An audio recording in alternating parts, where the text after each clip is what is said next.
환불해달라 그 말은 그 돈 나에게 돌려달라 그 말이죠. 환불해달라. 환불을 요구할 수가 있을 겁니다.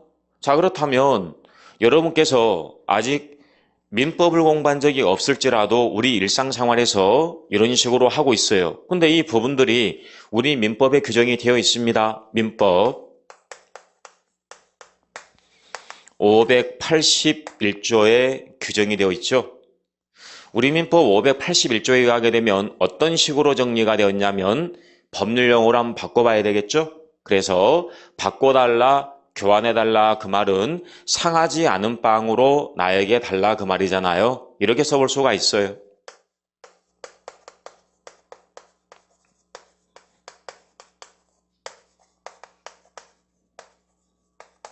완전물 급부청권이다라고 합니다.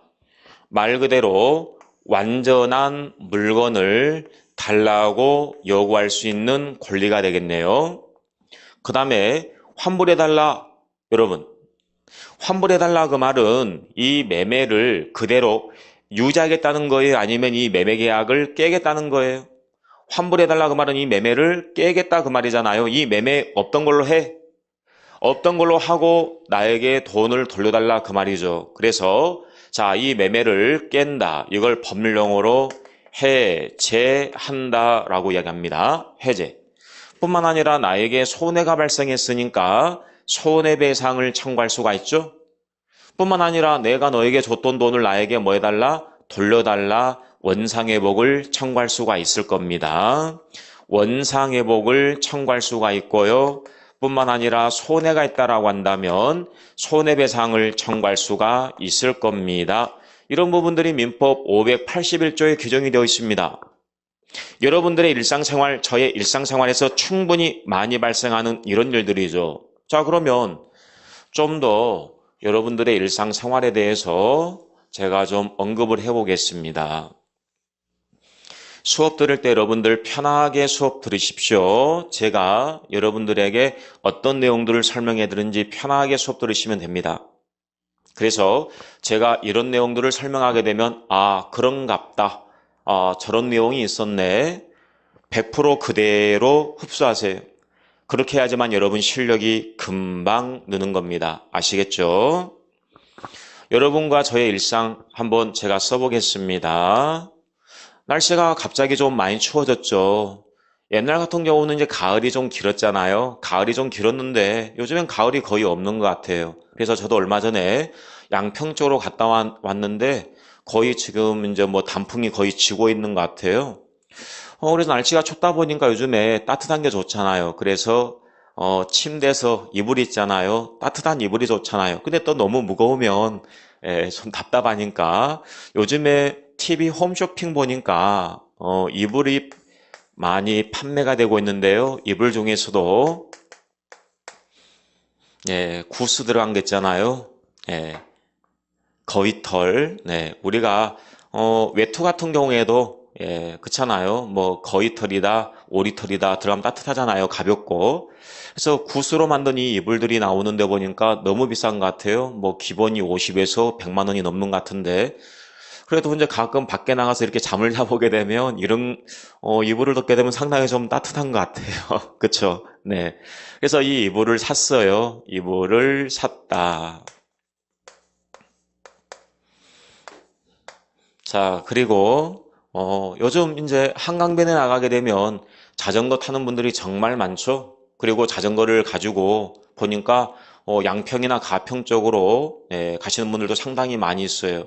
그리고 제가 아는 분은 보니까 주말만 되면 1박 2일이나 2박 2일 잡아가지고 아예 강원도까지 아니면 부산까지 자전거를 타고 그런 분들이 있어요.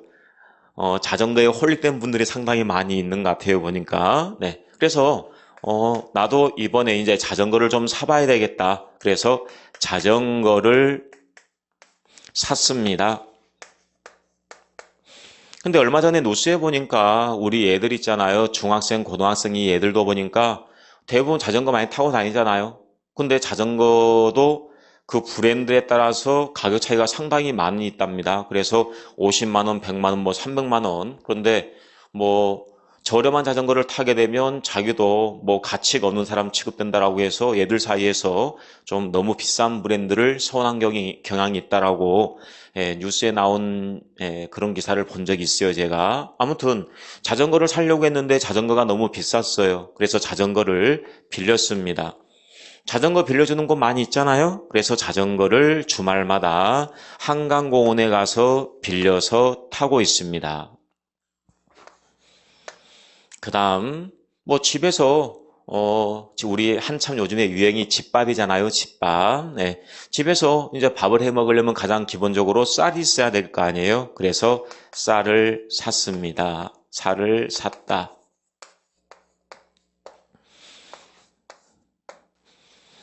자, 그리고 이제 날씨가 추워지게 되면 살고 있는 집이 상당히 중요하잖아요. 그래서 지금 현재 살고 있는 집이 너무나 오래가 됐어요. 겨울에 보게 되면 보니까 너무나 바람이 많이 들어와요. 네, 그래서 이번에 살고 있는 집을 팔아버리고 새 아파트로 이사를 갔어요. 아파트를 샀습니다. 아파트를 샀다. 자, 그런데 아파트를 사려고 봤더니 너무나 비싸요. 그리고 조금 부담스러워요. 왜냐하면 아파트를 샀는데 만약에 부동산 경기가 안 좋아져서 만약에 떨어진다라고 생각 한번 해보세요. 만약에 1년에 5천만 원씩 1억씩 떨어진다라고 한번 해보세요. 잠을 못 잘 거예요. 그렇잖아요. 그래서 조금 아직 불안해서 아파트를 그냥 빌렸습니다. 그냥 빌려서 살고 있어요. 빌렸다. 여러분과 저의 일상 제가 쓰려고 생각하다 보면 밤새도록 써도 다 못 쓸 거란 말이에요. 제가 일단 여기까지만 한번 써보겠습니다.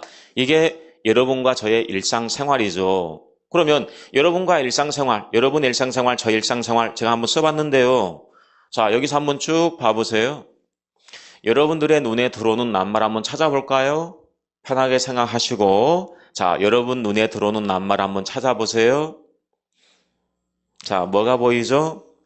제가 물어봤더니 어떤 분들은 아파트, 어떤 분들은 자전거 이렇게 말씀하시는데요. 뭐 여러분들의 주관이기 때문에 뭐 제가 뭘 할 수는 없는 부분이죠. 하지만 법적 관점에서 한번 보게 되면 이게 보이겠죠. 샀다, 샀다, 샀다, 샀다.